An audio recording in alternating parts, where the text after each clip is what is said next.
Hey y'all, hey, what's up? Happy Friday. How y'all doing out there? What's up, everybody? It's your girl Bramlin with Bramlin Dermia. Looking forward to meeting all of you today. What Hey, we got that's going on, Tia? so for those of you who may be new out here, this is the takeoff where we unpack travel, life, entrepreneurship sometimes, one boarding pass at a time. So I am Tia of Tia Takes the World. I'm happy to have you all here, whether you're live or catching the replay gang. And for those of you who might not have caught it, Brandon, go ahead and introduce yourself a little bit. My name is Bramlin of Bramlin Dermia. Honey, we do this thing called travel and we go live every Friday. So good to see those of you joining us live and those of you that are catching the replay game. We are glad that you're here. Super Yes, excited yes, to talk to yes. you a little bit about an episode today. Yeah, y'all. So we're going to be taking off today with I think it's an amazing subject for those who are a part of the community and even a learning lesson for those who are not. But before we jump into that, we like to start off with a little motivation. It's Friday, y'all. So sometimes we need a little pick me up to take us into the weekend, something to pick us up from the week that we just had. So, Brian, can you share with the people what our motivational quote is for today? Yeah. So our motivational quote is we don't just carry luggage, we carry legacy. Mm-hmm. Mm-hmm. Mm-hmm. You like Tia, that, Tia, right? You like Tia. Okay, that. so what you feeling about this one, Tia? So we don't just carry luggage, we carry legacy. Yeah, I mean, I think definitely that it speaks for itself. I think that, I mean, it's right there, but I think that it's also twofold. So we don't carry luggage, we carry legacy. As the topic this week is traveling while black, we have a lot that we carry on our back in some of the best ways, with history, I mean, legacy itself. And I think that I just looked at it and something popped into my mind with the luggage part of it. Like we carry some luggage because we're going on trips, but we also are carrying our history. But I think that history sometimes can feel like luggage. It can feel like not the history itself, but the weight of being black in itself. It can come with all these different layers of things, but we take that everywhere that we go. And the thing that I love about our people is that we wear it with a smile. We carry it with grace and beauty, and we share it in such a way that people all around the world want a little piece of it. They like, I want to be like that too. I want a piece of that black magic. But baby, this is something that came from the womb going to the tomb. You can't have this, but you can enjoy it and you can, you know, partake in From it the in the best womb to the way. tomb. The womb to the tomb, baby. What is your take on this motivational quote for today? You know, I think I know you say we carry one of the things I was thinking about when we carry luggage. Mm-hmm. It's just like the luggage of life, right? Not just like Mm-hmm. physical luggage, but the baggage of everything that we have going on. Like we Mm-hmm. carry that. And I actually posted on my Substack, shameless plug, Yeah. that I've been every person of myself on a plane, right? So I've Mm-hmm. carried all of these different emotions and baggages, all of these different things with me. But the other piece of it is like we carry legacy. And I feel like one thing I feel like when I travel, I always feel like I can't wait to like my Mm-hmm. kids and somebody grandkids see Yes. like all the stuff Yeah. I've been doing. Right. Like they'll Right. be Right. like, "Oh my, oh Nana was like that Not Nana. girl, okay, and she's Come still on, that Nana. girl. Stop Nana playing with B. me, right?" Like I I love feel that. like we are creating and writing a story that our parents never imagined. We're our You ancestors' wildest dreams, right? We are, Whoever honey. came up with We're that, the hope I'm just and the like, dream of the yes. slave, literally.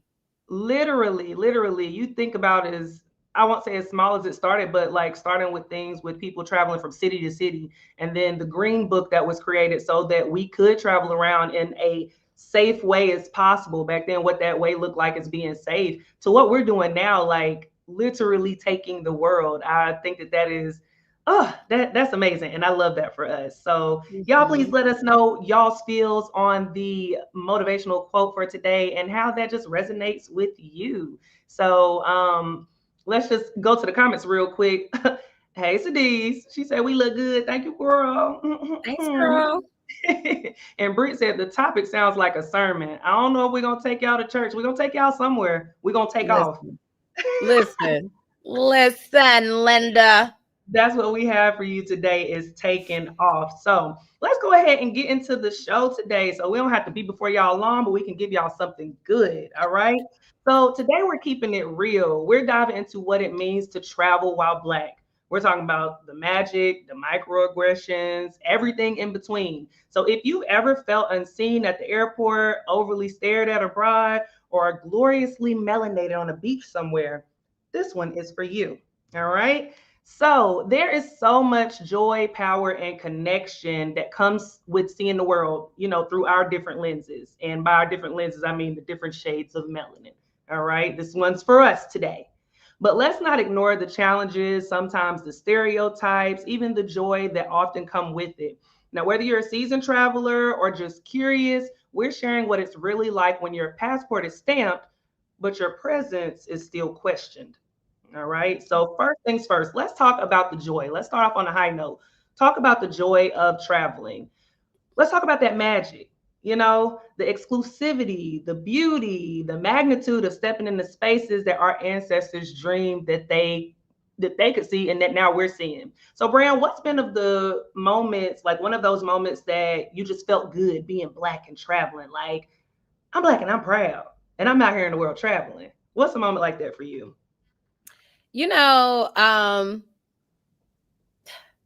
I feel like for me, I can't always necessarily narrow it down to one because I just Mm-hmm. kind of feel like one of the random data points that I've come across in the last few weeks is Not that data like points. only 5% of the American population are African American passport holders. So Mm. it's like it ain't a whole bunch of us out here. It's a whole bunch of us, but it ain't a whole bunch of us out here just touching all of these different places. So I kind of feel like almost every single place that I step my foot in, I've been Mhm. extremely proud to be like, oh my gosh, I am here as this Black woman who is trying to see the world, right? Right. Um, I know some people go to certain places and they feel like an overwhelming sense of pride there. Yeah. But for me, it's just kind of like each and every one is like I, even though like my business and my brand is changing the mindset of privilege, right? Privilege around Mhm. travel. It just Mhm. feels like an honor to be there in every single moment. What do you Definitely. have? Where have you been where you felt like the most proud? So many places, and that's crazy to say so many places when we're saying the most. I would definitely say when I went to Zanzibar, that was like a moment for me. Like I had been to Egypt, which is in Africa, but it didn't feel like Mhm. Zanzibar, or even when I went to Kenya, it was a different type of feeling. Like when I stepped off the plane, it wasn't a hello, ma'am, how are you? It was a welcome home. And I was like, me, welcome home. Thank you so much. And I got filled up inside because I felt like I was at home the whole time I was there. Everybody greeted me sister, cousin, like they were talking about it in terms of you are from here, like this is a part of your history. And they Mhm. were speaking broadly in terms of the African continent. I got asked where I was from and all of these things, but they didn't mean like we know you from America, but where are you from? And at the time I was like, I don't know. I don't know where I'm from. Which then opened up the floodgates in a world of discovery for me that I've been on with trying to find like my roots and my ancestors, where they were taken from and all of these things, because I want to plug that into my travels as well. But that moment, stepping off that flight and being home and being greeted as if I was home, baby, that was joy personified. Like I was walking with my chest out. Like I was feeling so good up in there, y'all. Y'all don't even understand. Like, have you had those moments? Like I know you're carrying that legacy that we talked about, but do you have that as well? Like in any place that you've been to? I can say I have not. I've actually been to a few different places in Africa. Mm-hmm. I don't think I feel like I've been greeted that way getting off Mm-hmm. the plane at all Mm-hmm. or landing into the country.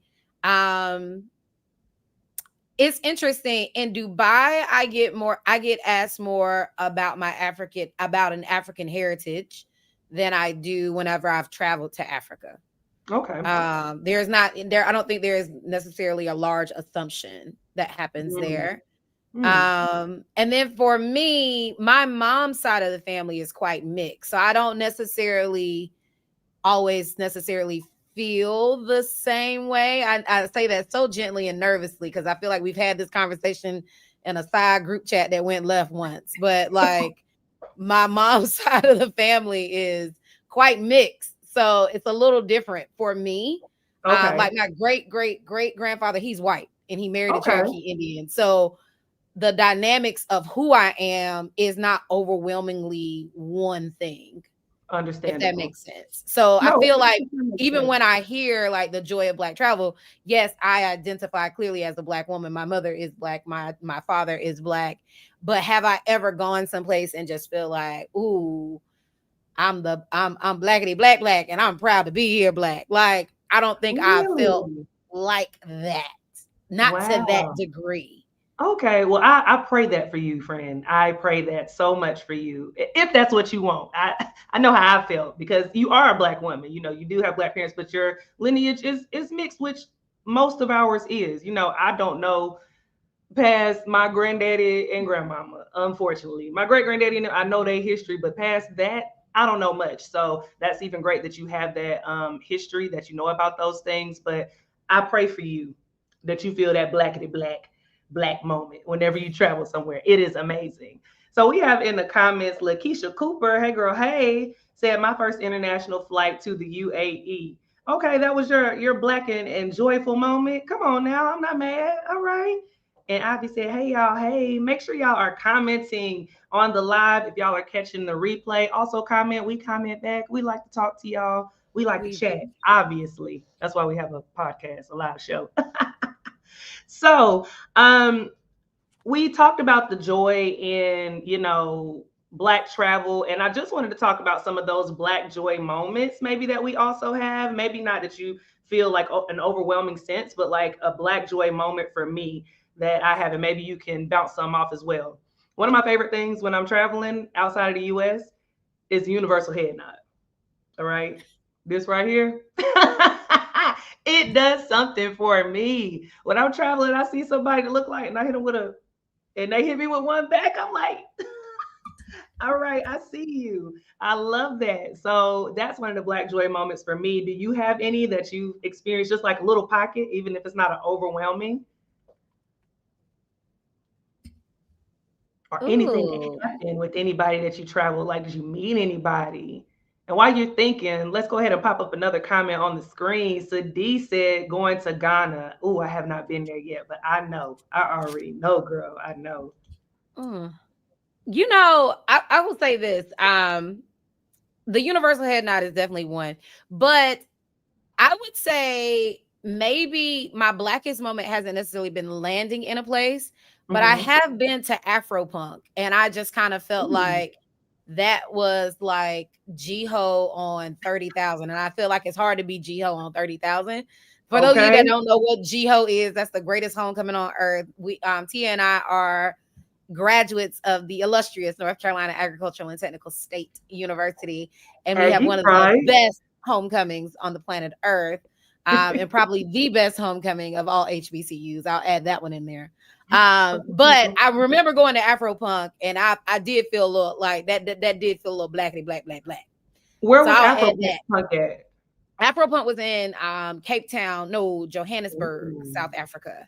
Yeah, I didn't Oh, okay. necessarily feel blackity black when I landed. And I will But you honestly felt something say, in the midst.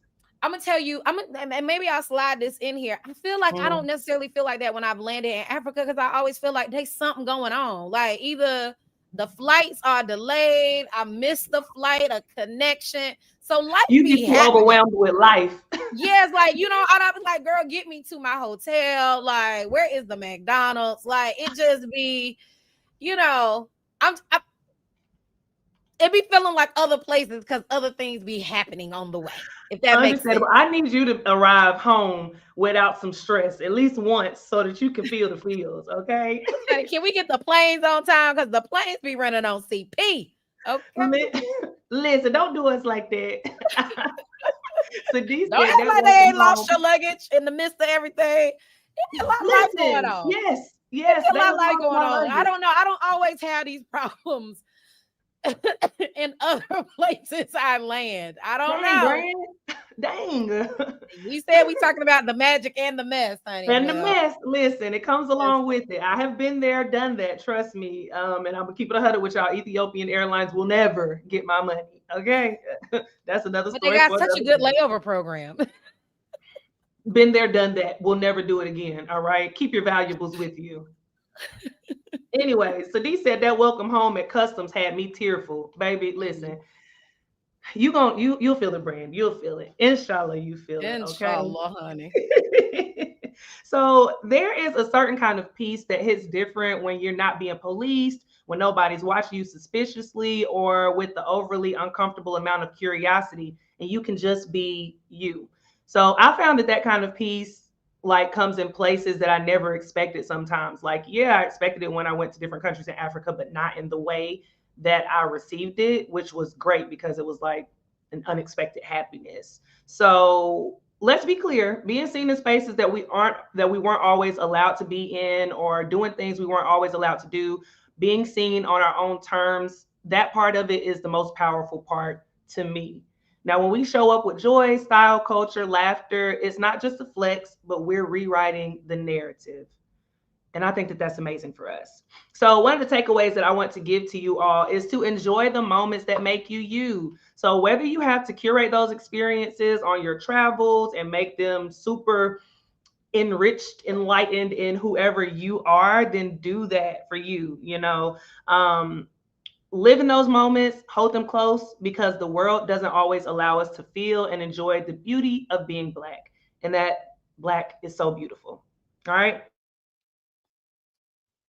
Now, we already started getting into this from Brand talking about the challenges, the layovers, the lost bags, all the things. So, with that being said, everything isn't always sunshine and resort robes, y'all. Okay. So, let's get into the flip side of traveling while Black. So, there are some things that come with how we travel that people just don't talk about enough, in my opinion. And that's the challenges of traveling while Black. So, Brand, have you ever walked into a space and instantly felt like the energy shifted, like you were either too much or not what they expected? And I'm speaking strictly abroad, not back home, because baby, that's another story. Okay. Right. You know, I while I've traveled a lot of places in Europe, I've oftentimes come across very Black friendly spaces. They're also Mm-hmm. very LGBTQ friendly spaces. Like, I haven't been to those countries where you walk in and it's like, did they land in the right place? But I've Mm-hmm. had friends that have landed in some smaller countries in Europe, and they kind of felt like, swastikas were all over the place, and they kind of felt like this is not safe. Like, this is the first time they felt like their Black didn't blend, if you will. Mm-hmm. But I feel like I've been to some very non-melanated spaces, Mm-hmm. and I haven't felt like I stood out in a negative way. Mm-hmm. Stood out in positive ways or overwhelming ways, if you will, from hair touches to people just ain't seen Black folk in this part of the region, or it's a rare sighting to see Black people. But not like this is unsafe and I should leave right now. And I've Mm-hmm. done quite a bit of travel as a single solo Black woman too. So, Mm-hmm. but I'm also very cognizant of my space. And I think, even this idea of showing up like real Black, I also feel like I intentionally try to show up and be the most blended individual there, even if I have the darkest skin tone.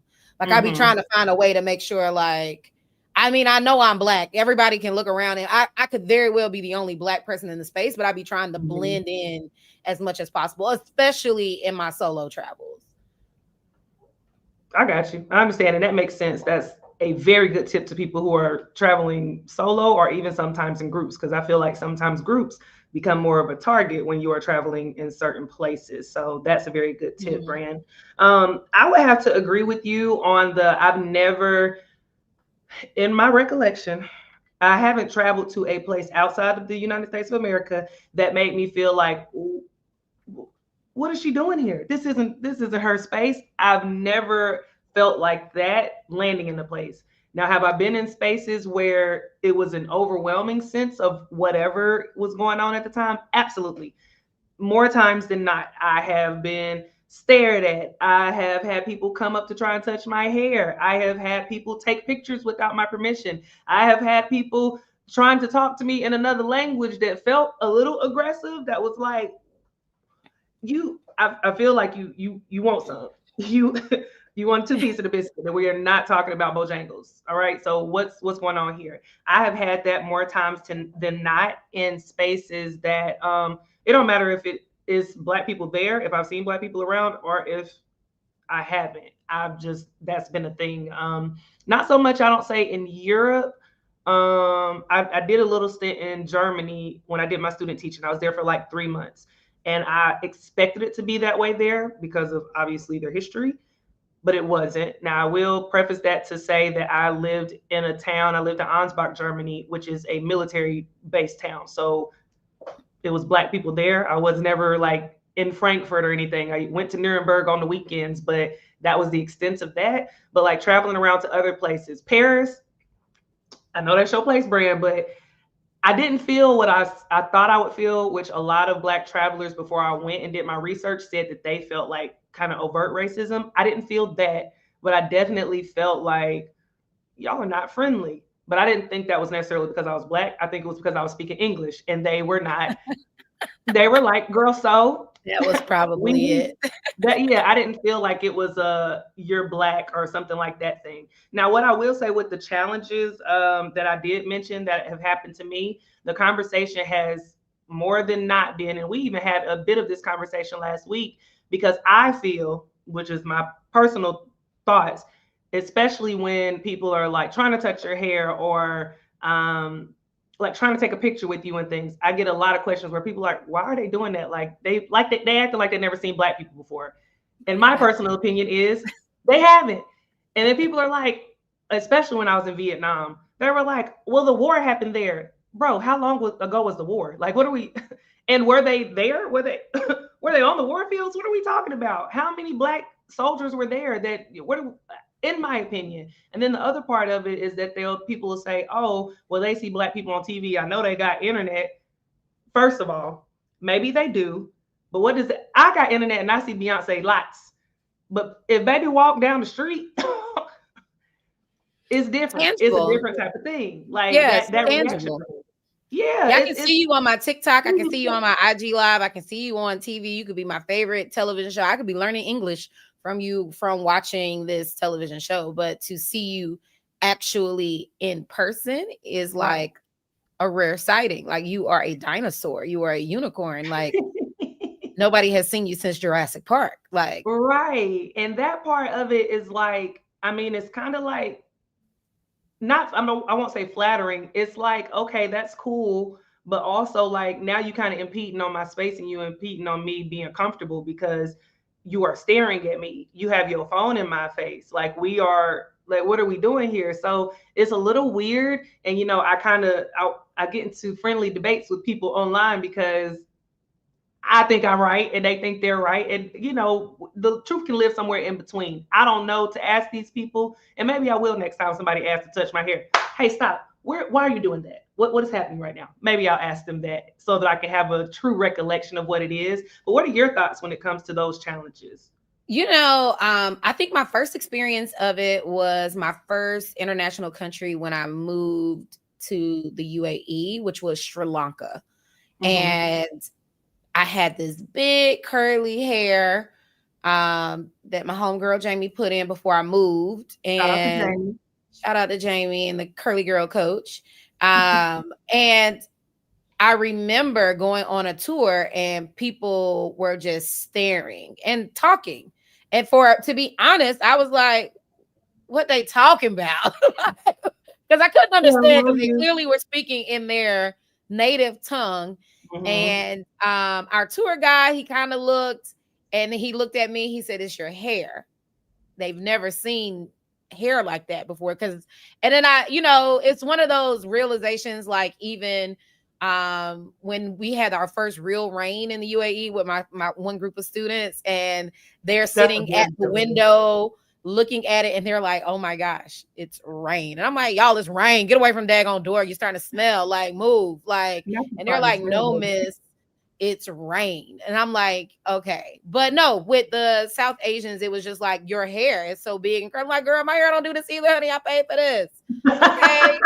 We sold this But joint you've in. seen it Okay. before. You You can know what have you the were same, getting same. into. Okay. You knew what you were But, getting into before you put it in your hair. So that was a but very good analogy with the kids in the UAE. yeah, like my first, but that was like my first experience of it. And the first time it happened, it was kind of like endearing almost. Like, okay, they want to take pictures with me. By the time we were a couple of hours into the tour, I was sick of pictures. Like, I am human. I have space. Like, don't lean. This is pre BC, before COVID. Like, don't lean in. Like, but it was just like, okay, cool. And then since then, when I travel to Southeast Asia, I typically probably will put on a hat. Like, I'm And that not, like, stops I am, it. and I'm, huh? That stops it. You will be shocked because it's not so big. It's like contained.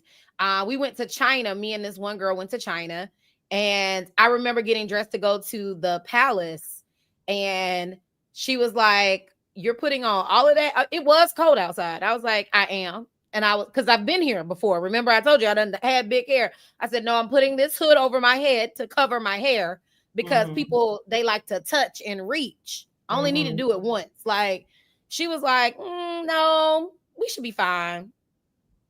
She Honey, found she didn't out even that have day. big hair. She had on like a little scully. Her hair Okay. was down. And absolutely, as soon as she walked by them, they was out there reaching and tapping and trying to take pictures. And meanwhile, hood overhead, scurried ahead. I look behind me. I was like, dang, how you get caught up so much? She What was kind like, of you hair just did she? on because What style of hair did she have? it was she really got stopped because she was black. Because the hair was normal, but she really got That's why stopped I because was she was like, black and because they when could I see went it. to Asia, I'm not Asia, we're in Asia now, but to Vietnam, I had braids. And I was like that was not, I had braids, Courtney had braids, Tanya had braids, Travis had braids, and they reached out for all of our hair, no matter what we had on. Like, oh, ooh, braids. Like, bro, what are we doing here? So that is a very interesting take. From both of us. And I'm just, the thing that I'm most curious about, not like what we said, I think that it definitely goes to the curiosity and the it being so tangible. Now it's in your face. Now I can act, I'm seeing you. Yeah, I see you, people like you on TV, on social media, but now I see you in person. I can reach you, I can touch you if I could. My question is, why is it so, I won't say so rude about it, but why y'all so rude about it? And I don't know if that's something that we feel as black Who's being people. rude? The people They being are touched. Or the you feel people like who are they are reaching rude out when to they touch. touch. Yes, the people that are reaching out to touch somebody's hand. You know, I I part feel. of Go ahead. part of that. Yeah, I feel like rudeness is subjective to a degree, That's what I was depending about on to say. like where you're from. Like there's certain things, like especially people across the big pond from America, the level of space is like that we provide others. Back It's up. I not am the at the same. ATM teller. I'm Like at the COVID was teller. like, we finally got elbow room. Thank you. Like for this 2 meters. Give me 2 meters. Mhm. Like you ain't gotta give me whole 2 meters. Like, but can I at least get Can I one? get Like something? what, a half Please. of one? Goodness. Jesus. But I do think like rudeness and manners, like, is there a global book of manners? Like, and I, is it rude? Is it rude or is it they just don't know any better? Because I feel like my my Middle Eastern girls that I taught in my classes, I feel like a lot of the black girls that worked at the school all said they never wore their hair down. They always wore turbans or it wrapped up. One girl used to wear her dupe. She was silk wrapped all day.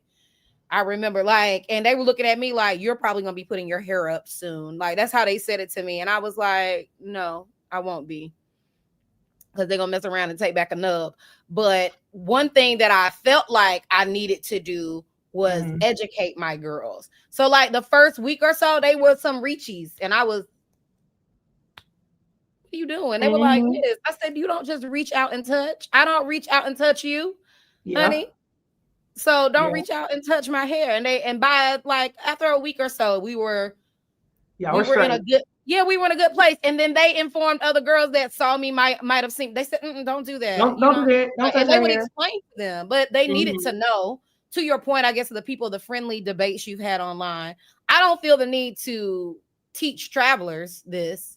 I taught my students this, but Mhm. I just kind of feel like if I swat at you now, that is the danger that happened when you came within my box of space. Fair enough. Now, I definitely get not feeling like you need to teach travelers that, but I guess what is the difference in the level of here she go, Grace creeping up again. Every episode, Grace makes her way into the conversation. What is the breakdown into where you say, I teach these girls? Obviously, you teach them every day. So you're like, I got to get this under control. But where does it come into play? And this is the conversation that, we as Black travelers have to have amongst ourselves. When do we just move on, or when are we like teaching? When are we educating? When does it come to the point where we're like, you need to learn this lesson and I need to teach it to you? Because on a lot of fronts, I feel like I'm not, especially when I'm on vacation. I'm already a teacher for work. I'm not about to be teaching when I go on vacation. But at some point, is that our responsibility? Because when will anybody learn? When would anybody know? You know what I mean? How do you determine and decipher those things? I definitely don't teach people on my vacation unless we are somehow ended up in a tight group and I feel like you Mhm. got the reachies and I need to inform you like, ma'am, don't touch my hair because I don't touch yours. Like Mhm. that's just a personal space. But I would only do that if we were like a cohesive unit that were traveling for a longer period of time together, which typically is unlikely because we create our own Mhm. excursions and tours and all types of stuff. So I don't necessarily feel it's my obligation to educate people that way. Now, if it's like those short spurts, like I think last week you had the guy that was using the N word, like if it's a quick like, no sir, we don't do that. Mhm. That's inappropriate. Like if that's it's something like Mhm. that. But then again, I guess Mhm. my thing is, what happens if you are out here trying to educate somebody who didn't sign up for a lesson and they feel the need to keep doing it? Now you've gotten me. Now I feel obligated to check the problem. And I feel like, oh, now I'm too invested because I definitely ain't signed up for that. And I'll be done messing Yeah. around and said the wrong thing, and now I'm sitting in somebody foreign prison for an action that I didn't even know was against the law. Like, That no, you didn't even just start. I mean, I think that that is a part of the conversation of traveling while Black, which is unfortunately what we were talking about with the motivational quote earlier, like the luggage that we carry. This is some of that heavy luggage. Some of the luggage is cute that we carry, which is our legacy, but then some of the luggage is heavy, like having to determine if I can tell you in a way that's going to stop you from doing it to somebody else and repetitively doing it to me. Don't touch my hair.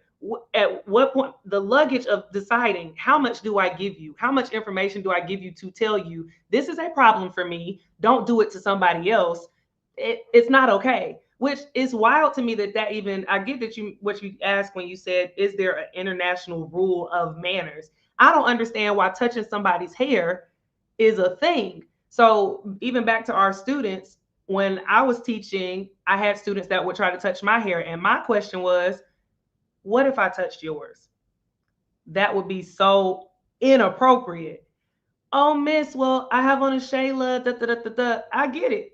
You still, it will be inappropriate, would be the response. But, and I think it also goes to how Black people are often not looked at as the same as other human beings, which is unfortunate. I think for whatever reason, whether it be a systemic thing or what people have learned through the media and through history that has just been carried down, we often don't get the, I won't even say privilege because it's all right. We don't get the right to be looked at as a human, whole individual as other people are. And I think that's so unfortunate and it's heavy and we carry it around all the time and it's unfortunate.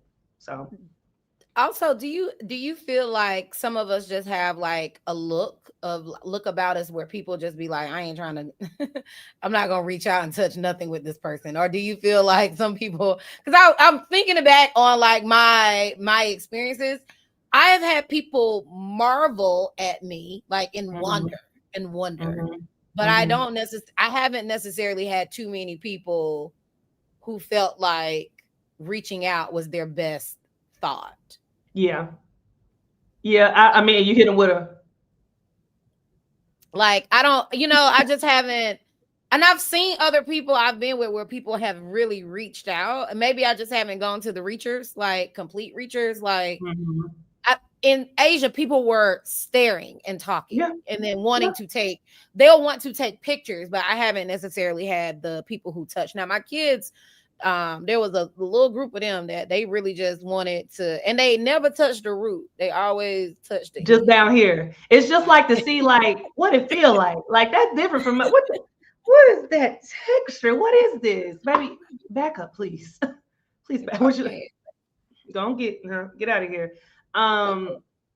Yeah, I've definitely given the look. Or honestly, I think Courtney was so taken aback when they tried to reach out and touch Travis's hair because he was the only guy with us. So they were asking to take pictures with the ladies and trying to reach out for our hair and things. And it wasn't so much the reaching out for hair than it was the photos. But whenever, because I don't think anybody else saw it except for Courtney. I can't remember if it was Courtney or Tanya. If somebody reached out to touch Travis' hair and they said no, I said, what happened? They said she was about to touch his hair. And Travis was like, hey, bro. And now that I think about it, this is so crazy. Well, not crazy because it happens all the time, but this guy, when we were in, where were we? Bosnia. He come up to Travis, he like dapping him up and stuff. He don't speak any English, but you know that universal language, that body language. He's like asking Travis to turn around so he can look at his hair, take off his scully. And Travis was like, he took off his scully, and the dude was like, wow. And he put his hands up, and Travis was like, no. I was like, why would you think to touch someone's head like that? It was so fun. And I caught it on, I'm filming these vlogs. I caught it on camera, so I got to post it because this goes along with our traveling while black. Just the mechanisms that you got to have up. You can't just have a regular conversation with somebody and they say, oh, you look nice, and that be the end of it. But What are again, we I feel like our society and our culture, we're just, it's taught to us. Like, even if you think about it, like, I can't tell you how many times my hand was popped on my own head sitting in the salon chair while the lady is doing it. Like, You'll that see is it when it's like, done. you not touching hairstyles, okay? Like, it don't matter. You know what I mean? Like, Now, when you you don't say reach back cultural, and is they this popping your, black like, what are you culture? doing? I'm not finished. Like, Now, when you're saying culture, are you saying black culture or is it American culture that we're talking I'm about? talking black culture. I just feel Okay. like, again, I feel like, what are manners and who developed the manner rule book? And is it really global? I don't think a manner rule book is global. I think manner rule books are based off the area or the place or Mhm. your neighborhood. Like, there's certain things that people do in one neighborhood that is completely, you don't do that over here in Oakland. You don't do what you do over in Greensboro in the trade for. You're not doing in New York, like, and you ain't doing in Brooklyn. That's You true. ain't doing in Bed-Stuy. Ohio, Like, yeah. every neighborhood, or and then there is a voice of the black people, right? Like, we have our own kind of, and it's still not a monolithic rule book. Absolutely It's not. just like, but we do respect space, but that's because that language is cultural, and It's that goes through understood. all neighborhoods. You Mhm. don't do anything unless you're invited in somewhere. Like, I'm Mhm. not going to enter your space, your house, your road, your gym jam, your nothing, unless somebody invited me over to do so. You have to wait for an invitation. I don't think that same conversation of language is happening in other places of the world. I feel like they are much more friendly. They do a lot more touching. People across the pond are touchy people. Like, there are Fair. touchy people, unless you're like in a Muslim country, where it is improper for men to touch women out of, you know what I mean? But Yeah. even the women, low key, are quite touchy to each other. Like, Mhm. touchy in the sense that they reach out, they tap you. You know what I'm Kiss, saying? Like, exactly. kisses Like, and things. You're right. but You're right. black folk be like, "What are you doing? Don't be kissing my baby. Shoot, don't be Uh, kissing me. What is this Don't kiss be on the kissing cheek? me. What are Hold you on." doing? And then even, this is so sidebar, right? But even if somebody is like an older man with some juicy lips, you be like, now, why is you get away Why from would me, you put your Charles? lips on me, Charles? Charles, why would you do that? Like, oh, Exactly. please. I think, but that's what I'm saying. I just think we are taught at a young age that, number one, you just don't be touching First of all, you don't even be touching your own head. Do you know your mama be like, keep your hands out of your head? That hairstyle got a lot. That hairstyle has to last. So it's And almost you like a touching it for some reason is gonna make it not last. Get your hands out your head. exactly. So now I'm in a whole nother country and I'm looking at people like your mama didn't teach you how to touch hairstyles. Like they didn't, cause they don't do this. Fair enough. Fair enough. I definitely that was a very good point. And you talked about being let in. Y'all, this has been on my brain all week because sidebar, definitely way sidebar. If y'all haven't seen the movie Sinners, and it kind of goes in line with us talking about not necessarily traveling while black, but being black and how it transcends. Brandon, I cannot wait till you watch that movie. If you want to go see it next weekend for our girls' weekend, please, because I got to go see it again. Oh my gosh! But that being invited in, that part that touched. And if you ain't seen Sinners, when you see it, you'll know what I'm talking about. But little shameless plug to Ryan I feel Coogler. Go like get that hip man a hop phone. introduced the world of you don't need permission. But Now, how we that's get a there? whole nother conversation for a whole nother day. But I'm just saying there is a level of like Ivy was saying, keep your hands to yourself. Like I feel like there is certain things that in our community is like exceedingly okay. Like a man will reach out and touch some peaches, if you follow my drift, before he touch your hair. And Fair that enough. is a whole now that is an open ed Because that essay. knee-jerk reaction is That is a different. case study that needs to happen because you will touch these cakes before you touch my roots. And that is okay. Cultural again. Yes. Because other people in other cultures would be like, well, why would you? Because grabbing cakes on the playground was a thing. Did y'all watch the wood? Like there was an era of that. But other people in other countries would be looking at y'all like, I don't understand why you would do that to a woman, especially when she's not your wife. Like, you see what I'm saying? Like, what is manners? I see what you're saying there, but for me, it's crazy because it may be, like you said, it goes culturally and we just have a little bit more forethought into it because of what we were taught culturally. But then my thing on that is like, I don't know much about other cultures.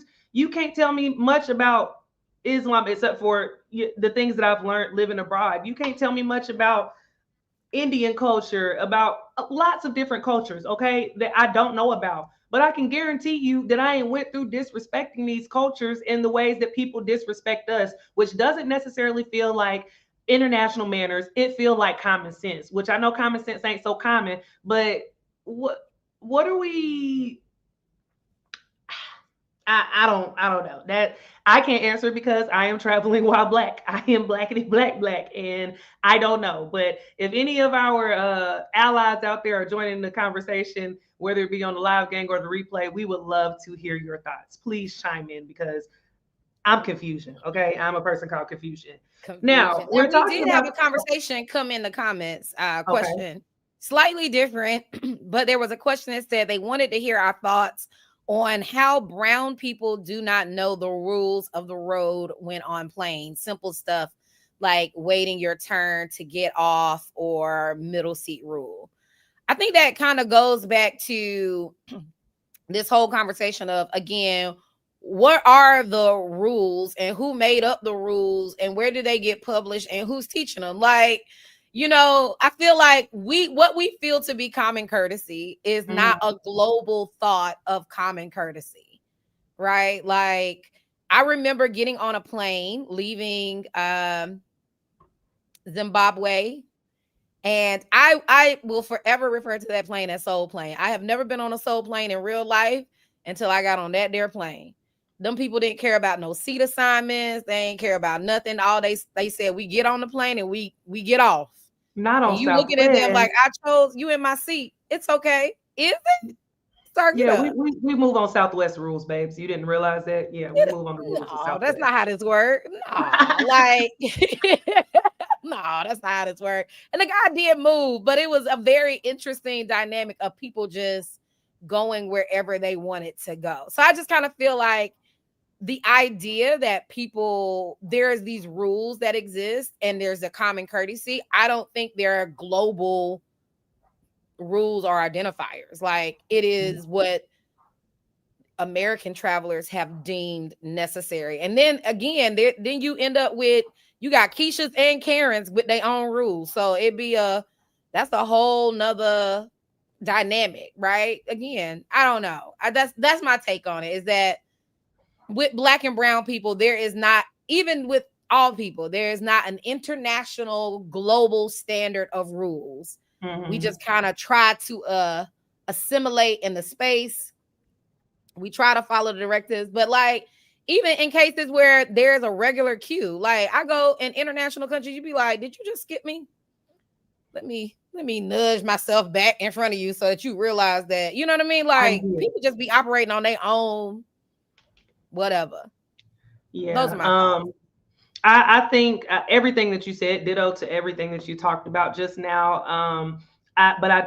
I guess my take from it is not even take, but my thoughts that all I could think of while you were saying these things about everybody having their own cultural norms and rules for things that everybody may not follow. All I could think about is every time anybody else outside of the black community has their own cultural rules and norms, we're the ones that have to adjust. Maybe we don't have to. That's what I feel. I feel that we have to adjust in a way that we won't end up in somebody's international jail, or we won't end up labeled as the aggressive black woman, or we won't end up as the crazy black man. And I think that that is such an unfortunate thing because most of the times, well, I won't say most of the times, but I will say some of the times I've been the one that has been put at a disadvantage. Or like you said, somebody skip me in line as if they don't see me in this black magic and beauty. Like what? Like I know I'd asked so many times in line, especially when I've been in the UAE. Like, do you see me standing here? Oh, I see you standing here. They don't see us standing here. That's But been a conversation. Like, but and I to won't your just say in point, the UAE, but anywhere. it's like an extreme, right? You go from certain countries and places where you are extremely seen Mm-hmm. to almost going to other places where you are invisible. And you be looking at people like, I know you saw me standing here. Mm-hmm.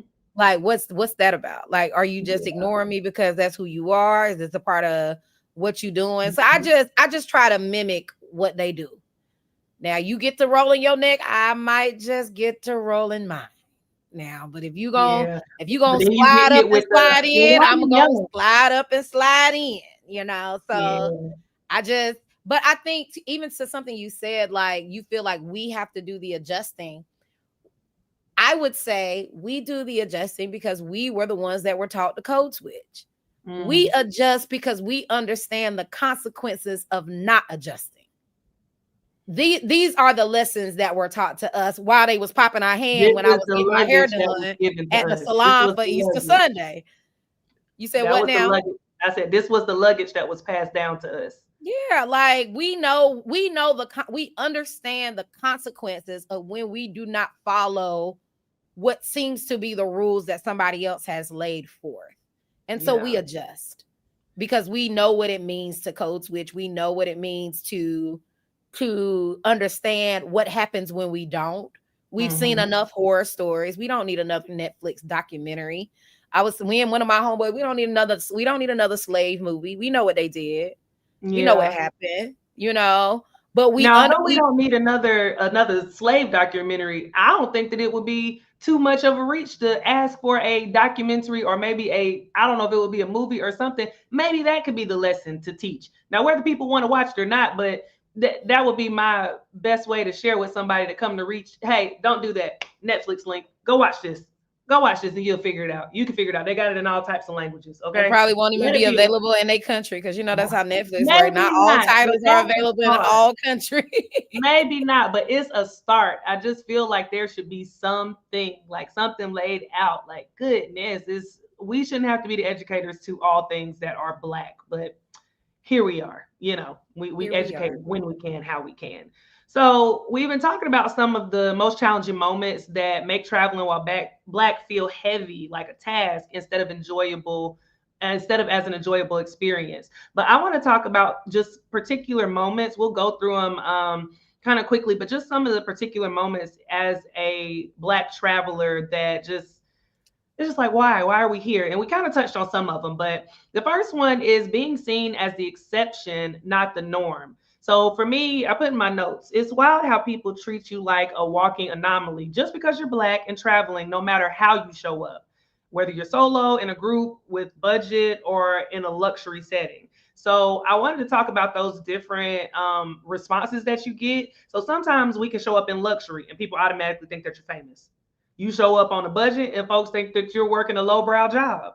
And I just think that like, how can I show up and not be treated like everybody else here? Why is it if we show up, we got one friend that show up with chains on, he be having his ice and stuff, and people think that he's a rapper. And I'm just like, this man is a very I think intelligent he's a rapper. engineer.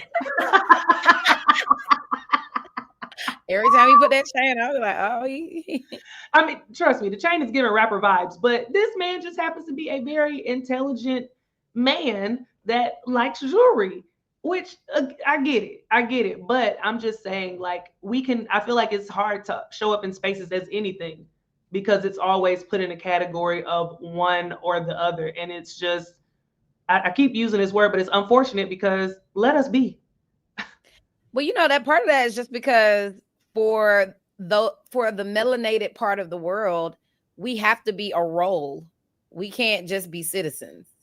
We have to be in a hierarchy. Either we the help or we famous. Like, we can't be in between just regular working citizens because those are the roles that they put Black and brown people in for as long as since the beginning of time, since they went over and put us all on a few ships, or like, those were the roles that either you were a king or a queen or you would have helped. Like, because to be very clear, kings and queens that look like us put people on ships when the colonizers came. Let's connect the whole history lesson, okay?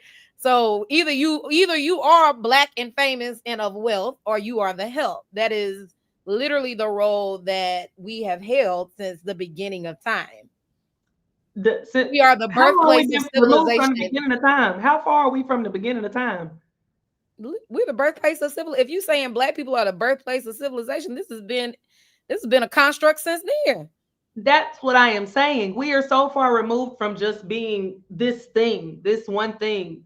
There is no evolution in people's minds to see that we are not just one thing, is what I am saying. Like, I think people don't think about us until they see us. I don't gotta interact with you. I don't know you. I don't think about you until I see you. And when I do think about you, you must work here or you are famous to afford to be here. What's the word I keep? Unfortunate. I think even this is so like off target, on topic. I was at a plant store the other day and I was sitting down on one of the chairs waiting for them to finish my order so I could try and kill some plants when they got home, because literally that's what I'd be doing. But I'm sitting down waiting for them to finish my order. I am on my phone and this lady walks into the store and walks up to me and asks for help. Ma'am, even if I was working here, they should fire me because I am sitting down. I'm on break. If I do work here, I'm minding my business. You go ask somebody else. Get somebody else to do it, not me. But I said, and I think I looked at her with such like, oh, you don't work here? No, I don't. And she was like, just so, oh, I'm so sorry. Are you? Because what in the world? What? Girl, most people go to the register, like, to look for some help. Not you came directly into the store and just saw a Black woman sitting here, and now I'm all of a sudden the help that work here. Like, not saying this plant store was a bad place to work, because it was low-key a bougie plant store. But and maybe that's why she felt that way. Again, to your point, either I'm Beyonce and I can afford to buy these exotic plants, or I'm the person here that's watering them. Like, I couldn't clearly be here just as a regular citizen purchasing a plant that I knew I was going to kill anyway. Can't even imagine. Barely is alive. Oh, Zola is holding on for dear life. Oh my God. Not you naming them before you can even bring them home and have them alive for a week. I feel like she needed an identity so we can. They do need an identity. You need to talk to them, all the things. I love my plant babies. Poor Bertha. She going through it right now. Oh, that's another story for another day. I'm just not. Oh, Jesus. Now, Elle has chimed in. She said, child, most folks are just not aware at all. Dare I say ignorant. Ooh, the I word. Ooh. Now, okay. Thank you, Elle. Elle is always chiming in. Loyal viewer. I appreciate you, Elle. But we did have this conversation last week. Make sure y'all go and watch that episode. Bran, we talked about not knowing. And essentially, I guess in my words, without being ignorant, me saying that people are ignorant. Now your take last week was ain't no way people can be that ignorant to not know. Is that still your sentiment while we're having this conversation, or is there nuance to it? Like, No, I feel how, like some people. I feel like people can't be that ignorant. I think people allow their people do what they want to do, mm-hmm. and they do it because there's typically no consequence or correction involved. And I just kind of feel like people do what they want to do. They ain't that ignorant. Like nobody's walking around touching your hair. I know I am the person that said there are no global rules, but I didn't walk up to you and reach out. Okay. Don't walk up to me and reach out. Like people aren't that ignorant. Fair play, fair enough. I think, and for me, I guess I'm because I throw grace around a lot, but I just never know when it is the time to give grace and when it is time for people for me to think that you just absolutely didn't know. And I think that I kind of just play it as if it feels malicious. I had one kid, second grade, no, first grade or second grade, that I was teaching, and she said the N word with vigor, like somebody had taught her to say that. And I looked at it, I said, Fatima,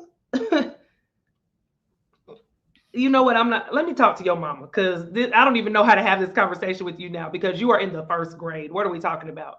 Mom came up to the school, apologized to me profusely, and her mama knew what it meant. So I knew that she knew what it meant, and had went down this whole rabbit hole of her brother had been consuming some things, and whether he taught her or she was around listening, that is how she came up with this and started saying it.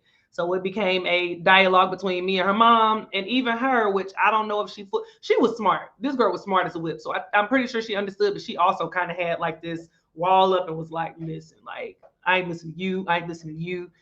I'm running this." And I was kind of like, "Listen, all right, let me I'm gonna say what I can, and whatever she learns from it, then cool." But I said all that to say, in that situation, I knew that it was very much intentional in the way she was saying it. I knew that she was trying to kind of sting. You know, I had made her go sit in the corner. I'm a PE teacher. She wanted to play.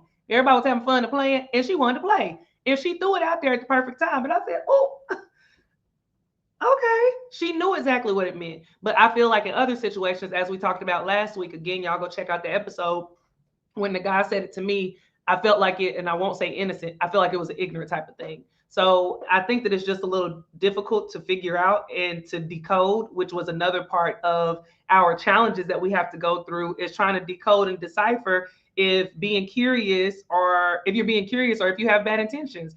And that I'm not trying to carry that luggage while I'm carrying luggage. I'm trying to be on vacation. Well, I It's refuse to. Like there's certain stuff I'm just not doing. Like one reason why I'm not interested in teaching folk while I'm on vacation is because I'm on vacation. I teach during mm-hmm. my regular life. Like unless it's like outright straight directly to me, catch your lesson from somewhere else. Like I Mm-hmm. am not, we especially as Black women, like what more do y'all want us to do? We do Mm-hmm. not it's not in me to teach the world all of the nuances of being Black. Like, and I And think a we lot of don't need to times teach the you are whole not, world those nuances because I our think take also on it might be different. I also think like I feel like it's interesting. This is the first I've heard of like some men kind of encountering some things like with Travis and his hair and those things like that. But I feel like a lot of what I hear oftentimes comes from Black women. Like it is us that are experiencing these outward burst of like invasion of space. Mm-hmm. Like, I don't know.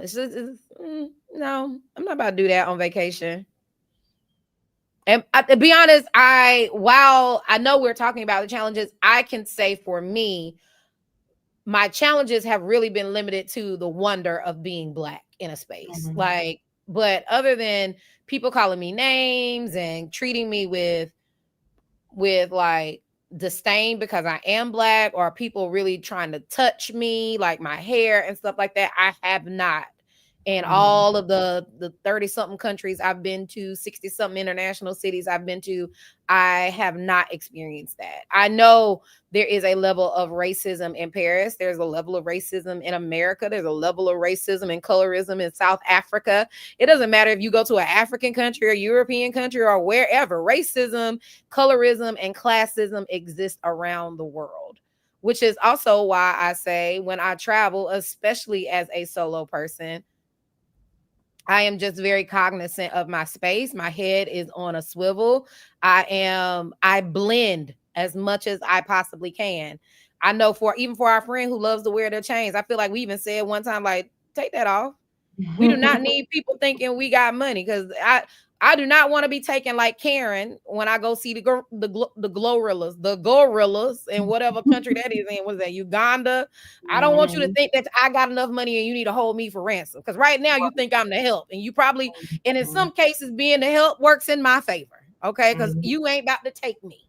Right. You don't think I got it. Okay, Well, I don't. yeah, fair enough. I definitely agree with a lot of those points that you made, and I just not realized, but I thought about when you were talking about all the different points that you haven't experienced, which is a blessing in itself. Um, we had a layover in Amsterdam on our spring break trip, and we went to go hang out a little bit, and was hanging out and had met these young boys who were from the Netherlands. Oh, y'all was hanging out, huh? They were so kind. And they were at the table playing cards. And so my mind automatically, as a traveling while black, what I'm thinking, oh, we're about to play some spades. We're about to play some two people spades, deal me in. So we're talking to them or whatever. They're being really friendly. And I'm like, what game are y'all playing? And so they started to explain it to us or whatever, and explain us what the name is, and what is Dutch, I guess is the language. And I'm like, cool. They're like, you want to play? I'm like, yes. Now, in the midst of them dealing us the cards, I'm like, is this an Uncle Phil situation? They trying to trick us or something? They're about to ask for some money to bet something or anything. This is also a part of traveling while black, keeping your head on the switch. It might be for everybody, but for us, it's a little bit different. I got my bag in between my legs, making sure everybody else got their stuff turned to the front, making sure that we are good. Because although the Netherlands is a great place to travel to, and I feel like it's super safe, pickpocketing is a thing around the world. But in Europe, it's big. So I'm like holding on to my stuff, but they're talking to us. We're having these conversations. Move on outside of that particular situation. I was like asking them about this game. And then they were like, what kind of card games do y'all play? And I was like, spades. And we were laughing about something that had to do with spades. And the boy asked back in the middle of this conversation. Now we all vibing the whole time, like it's going great. He goes, would this game happen to involve Hennessy?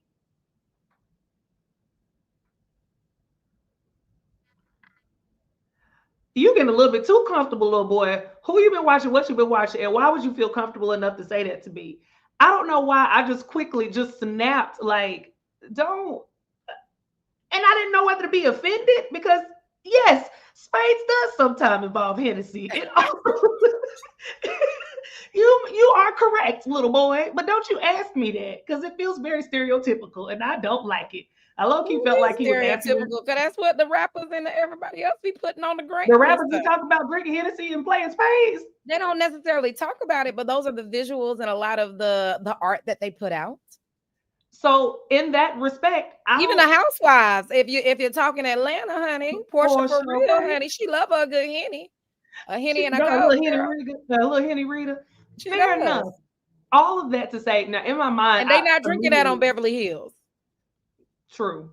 What Kyle like her carcass out? She like her double vodka or something with the carcass out. I said, what is a carcass out? Had to watch Beverly Hills a couple times to realize that's a lemon squeezed out. I said, why would you ask for that, lady? You are doing the most, but it wrong. Different class, because over there they asking for a henny and coke with a hookah. Okay, Ain't nothing wrong with it. And that's not different class. Well, anyway, that's a different story for a different day or a different topic. But I'm saying all of that to say in that moment, I did not know how to decode or decipher or decide what my response should be because I think he obviously picked that up from somewhere. And as true as it was, I was offended because, and I don't know why I was offended because It is true in a lot of cases that some Shoot, y'all got innocent. y'all got a little bottle over there with a little H on it. Might even been personalized for a birthday. I'm just saying. Are you really offended?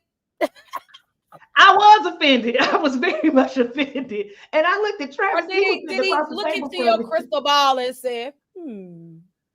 I was offended because I feel like it was true. Now, stereotypes don't have to be untrue. It was a thing, but I was offended because he was so dead on. And I was just like, I wanted to ask him, where did you hear that from? But we were having such a good time. And I don't think nobody else really noticed it. And then I didn't want to get in, I didn't want to not necessarily educate, but I didn't want to go down that rabbit hole because it was so nice. So the only thing I could think in that moment, because it caught me so off guard, was maybe is it my go? Whose go is it? Who can we go to somebody else? That's the only thing I could think of. So I was so shell shocked in that moment that I couldn't even go to teaching or to anything because that was just a different one. That would hit me differently. I was so taken aback, like, and I didn't know what to do. I'm not sure what the correct response was. I don't know in that moment. Somebody write me a note on the side. I don't know.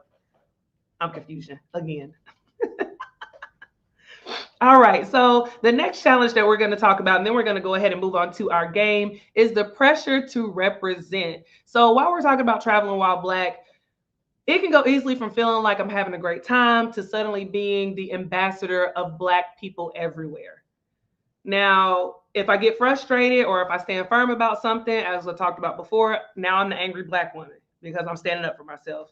If I say that I'll take a photo with people who ask, now I'm making it harder for other Black people who travel because now others expect them to do it. I feel like, and I think I said it before whenever you were making a point, Brand, we're not the speaker or representation for all people Black. We're not the speakers or representation for all women. However, I realized that due to many factors like systemic racism, the lack of diversity in advertising, and the misrepresentation of Black people across media, that us traveling is still a very unique thing to some people, and how we show up does matter. So, in this conversation, I did just want to kind of have a little banter about what that looks like for you because it is a pressure to represent, even though we are not, Black people are not a monolith and all of us are not the same across the board. But how do you move in that space when you're traveling as a Black woman? I don't feel any pressure to represent the Black community. I am a traveler. And I feel like we see ourselves as Black travelers, and I want the world to see us as travelers. Like, you know what I mean? Like, I know that sometimes for me, I always tell people like I'm the most introverted extrovert ever, like because I don't really necessarily lead with my extrovertness, like on anything in person in groups or at work. I usually lead as an introvert. Like I try to, because I know, honey, this mouth is a little spicy and everybody can't handle. So I got to read the room. Okay. I do very well with that. But I also do that when I travel. So sometimes I think because a lot of us have really outgoing personalities and we strike up these conversations. And when you start doing stuff like that, you start unpeeling back thoughts that people have. And then you feel the need to kind of auto correct what they're doing. It's like you're the smartphone in the situation. Like, nope, that's not the word you meant because that word means this. And I just kind of feel like I don't even think I even get to those spaces where I'm even having all of these conversations where I have to feel like the representative. I'm a little bit scary sometimes. Again, I travel more in very intimate groups, typically with women and either by myself. So I am definitely very cognizant of what type of conversations, who I'm having those conversations with, how long that conversation is going on. I don't ever want to confuse anybody on the road like we are friends and that you need to follow me anywhere else outside of this space. So I am very much like, oh, that's so cool. But yeah, I live here and I've done that. And all right. Oh, yeah, that's so dope. Anytime you come through, let me know. Follow me on the gram. Great. Peace. Bye. End of conversation. Like, you know, like, so I don't linger in some stuff where I've seen other of my fellow travelers do. And I feel like when you start lingering in some of these conversations, it gets to these places where you do feel like I now have to be the representative. As far as taking pictures, I feel like that's just, I don't represent Black people in taking pictures. It's like celebrities. Beyonce may want to take a picture this time and she may not want to take one next time. LeBron may stop and write this time. He may not the next time. Like, it's very up to the person who is in that space. And just because I took a picture, that don't mean Tia gonna want to take a picture. It also doesn't even mean when we're traveling together.